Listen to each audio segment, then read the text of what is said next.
Assalamualaikum warahmatullahi wabarakatuh. Perkenalkan, nama saya Sri Indah Istiqomah. Dan saya Yumna Nuraida. Di sini kami akan menjelaskan sedikit tentang proses perkembangan ilmu pengetahuan pada masa dinasti Abbasiyah.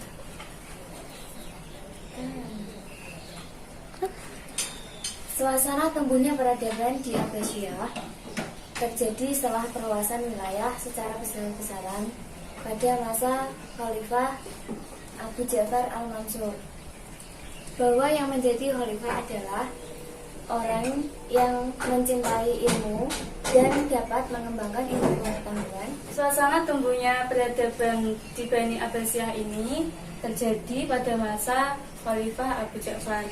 Ini dikarenakan kebijakan beliau yang dimana yang harus menjadi khalifah ini harus seseorang yang dapat mengembangkan ilmu pengetahuan. Suasana keilmuan memang diciptakan oleh beliau. Lembaga pendidikan dan perpustakaan dibangun, tempat-tempat istirahat dibangun bagi siapa saja yang mau belajar ilmu pengetahuan. Dan ulama dari berbagai disiplin ilmu didatangkan untuk siapa saja orang yang mau mengembangkan ilmu pengetahuan.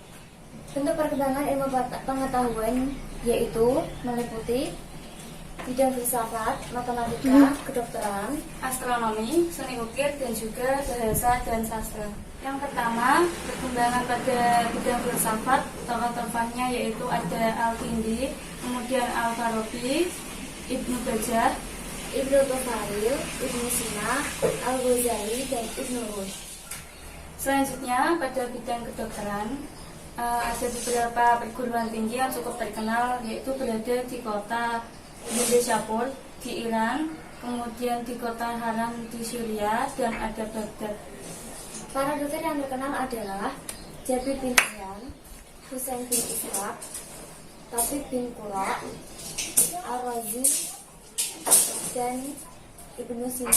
Selanjutnya di bidang matematika ada Umar Al-Faruhan sebagai insinyur arsitek pembangunan kota Baghdad.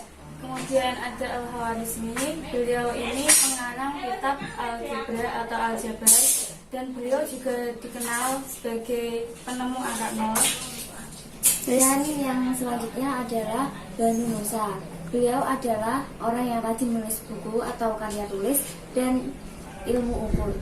Kemudian ada di bidang astronomi, ahli-ahlinya yang pertama yaitu Al-Ghazali. Beliau adalah pencipta astrolog, yaitu alat pengukur tinggi dan jarak bintang.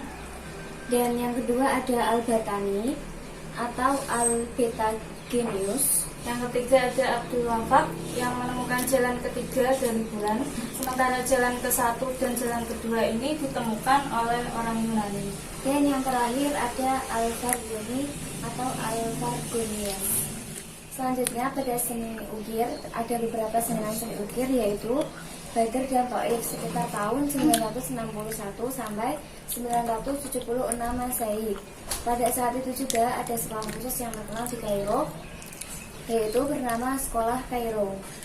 Selanjutnya pada bidang bahasa dan sastra, tokoh-tokohnya yaitu ada Abu Nawas yang nama aslinya adalah Hasan bin Hani, kemudian Abu Tamam dengan nama asli Habib bin Uwais At-Tabai. Kemudian ada Jabal Al-Khuzai. Beliau adalah penyair besar yang berwatak kritis. Kemudian ada Ibnu Roni, nama aslinya adalah Abu Husain Ali bin Abbas, penyair yang berani menciptakan tema-tema baru. Kemudian yang terakhir yaitu adalah Al-Matanabi, yang nama aslinya adalah Abu Thayyib Ahmad bin Husain Al-Tuf, seorang penyair istana yang haus akan hadiah, pemuja yang paling handal. Yang selanjutnya pusat-pusat peradaban pada masa Bani Abbasiyah, yaitu di kota Baghdad.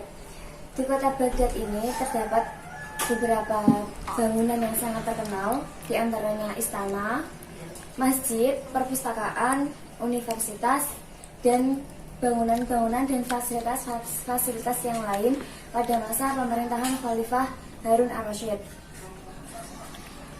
Pada masa pemerintahan Khalifah Harun al-Rasyid.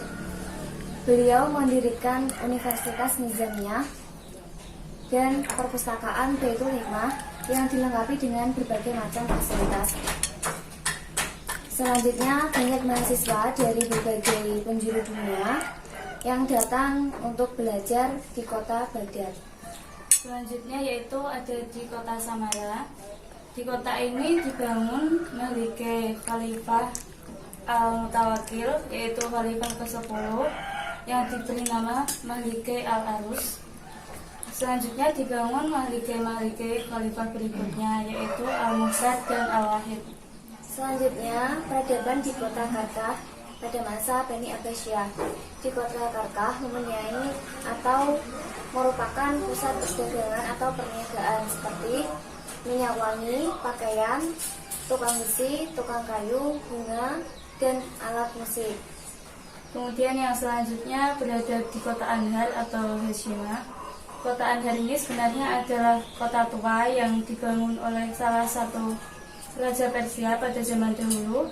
Kemudian pada masa Abbasiyah ini, Khalifah pertamanya Abu Abbas As-Saffah memperbaiki kota ini, kemudian mengganti namanya menjadi kota Hashimah. Kota peradaban selanjutnya yaitu Bukhara dan Samarkand. Di kota ini terdapat atau lahir ulama-ulama besar seperti Imam Bukhari dan Imam Samarkandi. Dan kota yang terakhir yaitu kota Mesir. Di kota ini berdiri beberapa universitas dan masjid. Universitas yang terkenal yaitu salah satunya Universitas Al-Azhar dan juga ada Masjid Quatro. Demikian tadi penjelasan singkat dari kami mengenai proses perkembangan ilmu pengetahuan pada masa Abbasiyah. Apabila ada tutur kata kami yang kurang berkenan, kami mohon maaf. Wassalamualaikum warahmatullahi wabarakatuh.